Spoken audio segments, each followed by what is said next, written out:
Hello NEET warriors. सबसे पहले आप सभी लोगों को एक बड़ा सा हग, जो आप लोग ये वीडियो देख रहे हैं। 3 मई को आपका एग्जाम है और कुछ ही दिन बचे हैं और मुझे पता है इस वक्त आपके दिमाग में बहुत कुछ चल रहा होगा। कभी आपको एक्साइटमेंट फील हो रहा होगा, कभी आपको डर जैसा लग रहा होगा, कभी प्रेशर फील हो रहा होगा, कभी कभी लगता होगा कि प्रिपरेशन अच्छी नहीं है, कभी सडनली डाउट होने लगता होगा, याद रहेगा कि नहीं रहेगा, एग्ज़ाम हमारा ख़राब जाएगा, पेपर कहीं टफ तो नहीं आ जाएगा, सिलेक्शन होगा या नहीं होगा। तो आप मुझे ध्यान से सुनो। आप जितना सोच रहे हो आप उससे ज़्यादा प्रिपेयर्ड हो। आज का ये वीडियो किसी न्यू चैप्टर या किसी हैवी कॉन्सेप्ट के बारे में नहीं है। आज हम बात करेंगे कि लास्ट के 3-4 दिन को कैसे स्मार्टली यूज़ करना है, कैसे आपके स्ट्रेस को हैंडल करना है और फुल कॉन्फिडेंस के साथ एग्जाम पेपर देने जाना है। तो वीडियो को एंड तक आप ज़रूर देखना। वीडियो देखने के बाद आई प्रॉमिस आप लास्ट में बहुत ही लाइट और कॉन्फिडेंस फील करेंगे। कुछ बातें हैं जो आपको ध्यान रखनी है। सबसे पहला रूल है कि आपको कोई भी न्यू टॉपिक नहीं पढ़ना है, कोई भी नया लेक्चर आपको नहीं देखना है। अभी आप इस सिचुएशन में हैं कि ब्रेन को जो भी इंफॉर्मेशन आपने दी है वो स्टोर हो सके, कंसोलिडेट हो सके। अगर आप अभी कोई नया टॉपिक स्टार्ट करेंगे तो खामखा आपको एंग्जाइटी और कंफ्यूजन महसूस होने लगेगा। तो अभी 3-4 दिन करना क्या है? तो सिंपल सी बात है, फास्ट रिवीजन। अभी आपने जो भी नोट्स बनाए हैं, आपकी जो एनसीईआरटी की बुक्स है जिसमें आप अपने टिक लगाया है, लाइन लगाया है, या आपके जो भी केमिस्ट्री के रिएक्शंस हैं, आपके फिजिक्स के जो भी फॉर्मूला है, उन सभी को एक बार फास्ट रिवीजन करना है। जो PYQs हैं उसको एक बार देख लीजिए। आपने जो भी मिस्टेक्स के आपने अलग से कुछ नोट्स बनाए होंगे उसको एक बार देख के जाइए। और जब भी रिवीजन कीजिए तो एक्टिव रिवीजन कीजिए। एक्टिव रिवीजन कहने का मतलब कि ऐसा नहीं कि आप बुक्स को ओपन किया और ऐसे पढ़ते जा रहे हैं, ऐसे ऊपर से ही देखते जा रहे हैं। तो ऐसा आपको नहीं करना है। एक्टिवली मतलब लाइन बाय लाइन पढ़ के आपको रिवीजन करना है।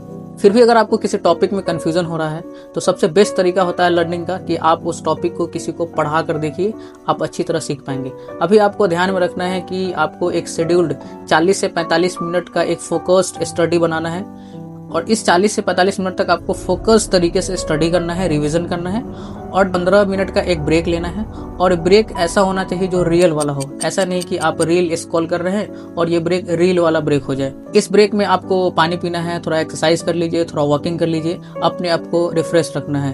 तो इम्पोर्टेंट ये है, अभी ऐसा टाइम है इसमें आपका जो रिवीजन है वो मोस्ट इम्पोर्टेंट हो जाता है। अब सेकेंड इम्पोर्टेंट चीज़ है स्लीप।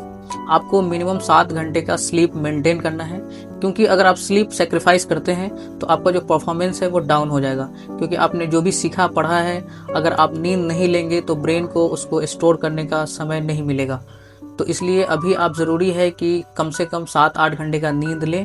कभी भी पूरी रात जगकर आपको नहीं पढ़ना है इन 3 दिनों के बीच, क्योंकि अगर स्लीप डिस्टर्ब होगा तो आपके सिली मिस्टेक्स एग्जाम में बढ़ जाएंगे। और खाने पीने का भी बिल्कुल आपको ध्यान रखना है। ऑयली फूड हो गया, जंक फूड हो गए, इन सब चीज़ों को अभी आपको अवॉइड करना है। कोशिश कीजिए कि घर का हल्का और हेल्दी खाना खाएं और कंटिन्यूअसली आपको चेयर पे नहीं बैठे रहना है। बीच बीच में आपको ब्रेक लेना है, थोड़ा स्ट्रेचिंग कर लीजिए, थोड़ा टहल लीजिए। इससे आपको आपका जो मूड है और आपका जो कंसंट्रेशन है वो इम्प्रूव होगा। तीसरी चीज़, स्ट्रेस मैनेजमेंट। बहुत सारे स्टूडेंट्स को लगता है कि स्ट्रेस होना कॉमन सी बात है, लेकिन ये कॉमन नहीं है। आपको पता होना चाहिए कि एग्ज़ाम हॉल में आपके नॉलेज के साथ साथ आप किस मेंटल स्टेट से जाते हैं, आपका मेंटल स्टेट क्या है, इस पे भी मैटर करता है कि आप कैसा परफॉर्म करेंगे। अगर आपको स्ट्रेस हो तो इसको नॉर्मल में नहीं लेना है, क्योंकि अगर आप स्ट्रेस को कंट्रोल नहीं करेंगे तो स्ट्रेस आपको कंट्रोल करने लगेगा। तो एंजाइटी को हैंडल कैसे करना है? तो एंजाइटी को हैंडल करने के लिए जब भी आपको कोई एंजाइटी या स्ट्रेस जैसा फील, अपने किसी फ्रेंड से, किसी लव वन से जिससे आप बहुत क्लोज हो, अपने पेरेंट्स से, अपने टीचर से अपने एंजाइटी को शेयर करो। आपके मन में जो भी क्वेश्चंस या डाउट आ रहे हैं उसको शेयर करो, क्योंकि शेयर करने से कई बार स्ट्रेस खत्म हो जाता है। और दूसरी चीज़ ये आपको अपनानी है कि अगर आप कहीं ज़्यादा स्ट्रेस में हैं तो डीप ब्रीदिंग आपको करना है। आपको डीप ब्रीदिंग के लिए क्या करना है कि एटलीस्ट 4 to 5 सेकेंड्स के लिए आपको इस तरीके से इनहेल करना है और अपने जो ब्रीदिंग है उसको होल्ड करके रखना है और देन 5 to 8 सेकेंड्स तक इसको एक्सहेल करना है धीरे धीरे। ऐसा अगर आप लगातार 2 मिनट्स तक करेंगे तो आपको बहुत ही हल्का फील होगा और आपका जो हार्ट बीट है वो काम हो जाएगा। और तीसरी चीज़, निगेटिव थॉट्स को कंट्रोल करना है, क्योंकि हमारा जो माइंड होता है वो निगेटिव सिनेरियो क्रिएट करने लगता है। दिमाग में आपके ऑटोमेटिकली आने लगेगा कि कहीं एग्जाम खराब तो नहीं चला जाएगा, कहीं क्वेश्चंस हार्ड तो नहीं आ जाएंगे, कहीं मेरा परफॉर्मेंस खराब तो नहीं जाएगा, कहीं मेरा एग्जाम नहीं निकला तो क्या हुआ। तो इस टाइप के थॉट्स आते रहेंगे। तो आपको क्या करना है कि अपने थॉट्स को अवॉइड करना है और उसको रिप्लेस करना है अच्छे थॉट्स के साथ। और रोज़ आपको कंटिन्यूसली बोलते रहना है कि मैंने प्रिपरेशन अच्छे से की है, मैं एकदम कामली अपने क्वेश्चंस को सोल्व करूंगा और विथ कॉन्फिडेंस एग्जाम हॉल से निकलूंगा। और हाँ, सोशल मीडिया से आपको अभी थोड़ा सा दूरी बना के रखना है, क्योंकि सोशल मीडिया में कंपैरिजन वाला सिस्टम आ जाएगा। आप किसी का मॉक टेस्ट का आप मार्क्स देखोगे, अपने आप को कंपेयर करोगे, तो कंपेयर करने से कॉन्फिडेंस थोड़ा सा लो होने के चांसेस रहते हैं। तो अभी 2-3 दिन अभी आप सोशल मीडिया को अपने आप से दूर रखोगे। और एक पावरफुल ट्रिक मैं आपको बता रहा हूँ विजुअलाइजेशन का, क्योंकि ह्यूमन ब्रेन जो है वो रियलिटी और विजुअलाइजेशन को सेम तरीके से प्रोसेस करता है। जी हाँ, आप जान के सरप्राइज हो जाएंगे। अगर आप ऐसे सोच रहे हैं, जैसे आप आंख बंद कीजिए और आप सोचिए कि आप एग्जाम हॉल में हैं, आप एकदम कॉन्फिडेंटली अच्छे से प्रिपेयर्ड होके आए हैं, आप एकदम काम तरीके से बैठ के क्वेश्चन सोल्व कर रहे हैं और पेपर देने के बाद विथ स्माइल आपको एग्जाम से बाहर निकल रहे हैं। आप ऐसा इमेजिन करेंगे तो आपका जो दिमाग है उसी तरीके से प्रोसेस करने लगेगा। आप अपने OMR को अच्छे तरीके से बबलिंग कर रहे हो। और सबसे इंपॉर्टेंट चीज आपको ध्यान में रखना है कि नीट इंपॉर्टेंट तो है, लेकिन ये आपकी पूरी लाइफ को डिफाइन नहीं करता है। लाइफ में आपको बहुत कुछ करने के लिए है, ये सिर्फ रैंक ही नहीं है। यहाँ तक आप पहुँच चुके हैं, यही एक बहुत बड़ा अचीवमेंट है। एंड बिलीव मी, आपके पेरेंट्स आप पे प्राउड फील करते हैं। अब बात आती है कि एग्जाम के दिन क्या करना है। तो एग्जाम, आपको पता है कि आपका एग्जाम 2 बजे से लेकर 5 बजे तक है। तो कोशिश कीजिए कि एटलीस्ट 1.5 घंटे पहले सेंटर पे पहुंच जाए।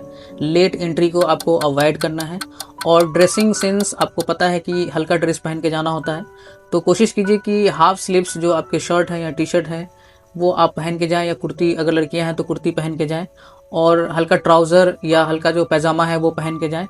शूज को अवॉइड करेंगे, जूते पहन के आपको नहीं जाना है। हल्का स्लीपर या हल्का सैंडल होगा वो पहन के जाइएगा। जो वॉचेज है या कुछ मेटेलिक ऑब्जेक्ट है या कुछ ज्वेलरी वगैरह है तो उसको आपको लेके नहीं जाना है। साथ में आपको क्या लेके जाना है, तो आपका जो प्रिंटेड एडमिट कार्ड है वो ले लीजिएगा। एक आई कार्ड ले लीजिएगा जिसमें आप आधार ले सकते हैं या पैन कार्ड ले सकते हैं या पासपोर्ट ले सकते हैं। और आपको अगर अलाउड है तो बॉल पेन ले जा सकते हैं। तो एक बार जाने से पहले जो NTA का गाइडलाइन है वो एक बार ज़रूर देख के जाइएगा। और लास्ट में गोल्डन स्ट्रेटजी, मतलब एग्ज़ाम के दिन क्या करना है। तो एग्ज़ाम के दिन सबसे पहले आपको अप्रोच ये रखना है कि जो भी आपके क्वेश्चंस, जो सेक्शन सोल्व हो रहे हैं उसको जल्दी से सोल्व कर लेना है। जैसे बहुत सारे बच्चों का अप्रोच होता है कि वो पहले बायोलॉजी डील करते हैं, तो और बायोलॉजी सेक्शन करने के बाद आपको केमिस्ट्री की तरफ जाना है और देन आपको फिजिक्स अटेम्प्ट करना है। आपको भी ये अपनाना है, ये स्मार्ट अप्रोच है। क्वेश्चंस को जल्दी जल्दी में मिसरीड नहीं करना है। जैसे कहीं पर लिखा रहता है नॉट या एक्सेप्ट, तो इस टाइप के क्वेश्चंस को आपको डबल रीड करना है और सही तरीके से आपको जो ऑप्शंस है उसको एलिमिनेट करना है और टिक करना है। और जब कभी आपको कंफ्यूजन हो तो आप एलिमिनेशन मेथड यूज कर सकते हैं। जैसे अगर आपको 2 ऑप्शंस में 70-80% तक का अगर कॉन्फिडेंस है तो आप वहां पे चांसेस ले सकते हैं, क्योंकि एक रॉन्ग आंसर आपको -1 क्वेश्चन तो देगा ही, साथ में आपका जो +4 मार्क्स लाने का चांस था वो भी आपने खो दिया। तो आपको कोई भी क्वेश्चन स्मार्टली स्किप करना है, कंप्लीटली रैंडम गेस नहीं करना है। और लास्ट में आपको 15 मिनट बचा के रखना है OMR शीट को रिव्यू करने के लिए, अच्छे से उसको बबलिंग करने के लिए। और जब भी आपको कोई सेक्शन लगे कि ये हार्ड है तो पैनिक नहीं होना है, क्योंकि ये क्वेश्चन सबके लिए होता है। और आपको ये ध्यान में रखना है कि जो भी अगला कोई सेक्शन आएगा जिससे आप अपने आप को कंपेंसेट कर सकते हैं। और एक क्वेश्चन जो बहुत बार पूछा जाता है, बहुत सारे बच्चे पूछते रहते हैं कि कट ऑफ के बारे में क्या, कट ऑफ के बारे में क्या। तो कट ऑफ के बारे में आपको अभी नहीं सोचना है, क्योंकि कट ऑफ का जो ट्रेंड है वो चेंज होते रहता है। तो आपको ये दिमाग में लेके चलना है कि लास्ट टाइम का जो कट ऑफ है वो ध्यान में रखना है। और आपको सिर्फ इस चीज़ पे फोकस करना है कि आपको बेस्ट देना है। आपके जितने भी करेक्ट आंसर है उस पर आपको ध्यान देना है, क्योंकि हर करेक्ट आंसर मैटर करता है। तो लास्ट में हम यही बोलेंगे, डियर स्टूडेंट्स, ये जो लास्ट के 3-4 दिन बचे हैं ये स्ट्रेस के लिए नहीं है, ये ट्रस्ट के लिए है। आपको अपने आप पे ट्रस्ट रखना है। आपको ये सोच के चलना है कि आपने बहुत अच्छी प्रिपरेशन की है। आपको दिमाग में ये सोच के चलना है कि इस दिन के लिए आपने बहुत सारे सेक्रीफाइसेस किए हैं। आपने सोशल मीडिया को छोड़ा, आपने सोशल लाइफ को छोड़ा, आपने कितने सारे फैमिली फंक्शंस को अवॉइड किया, आपने बहुत सारे सेक्रीफाइस किए हैं। अगर आपको ये वीडियो हेल्पफुल लगी है तो आप इसको लाइक कर दो, आपके नीट के जितने फ्रेंड्स हैं उसके साथ इसको शेयर कर दो और इसको कमेंट करते हुए जाना, ताकि आगे जो भी वीडियोज़ आए आप उसको देख सकें। तो अब टाइम आ गया है कि आप अपने आप पे बिलीव रखो और अपने आप को काम रखो, कॉन्फिडेंट रखो और हैप्पी रखो, हेल्दी रखो। और आपको विथ कॉन्फिडेंस एग्जाम हॉल में जाना है और अच्छे से कामली सारे क्वेश्चंस को करना है और हैप्पी एग्जाम हॉल से निकलना है। और मैं आप सब के लिए दिल से प्रे करता हूँ कि आप सबका एग्जाम बहुत अच्छा जाए। और कमेंट सेक्शन में आपको लिखना है I am ready, I am prepared and I will give my best. तो दोस्तों, इसी के साथ all the best for your exam. Stay calm, stay healthy, stay safe. Thank you. जय हिंद।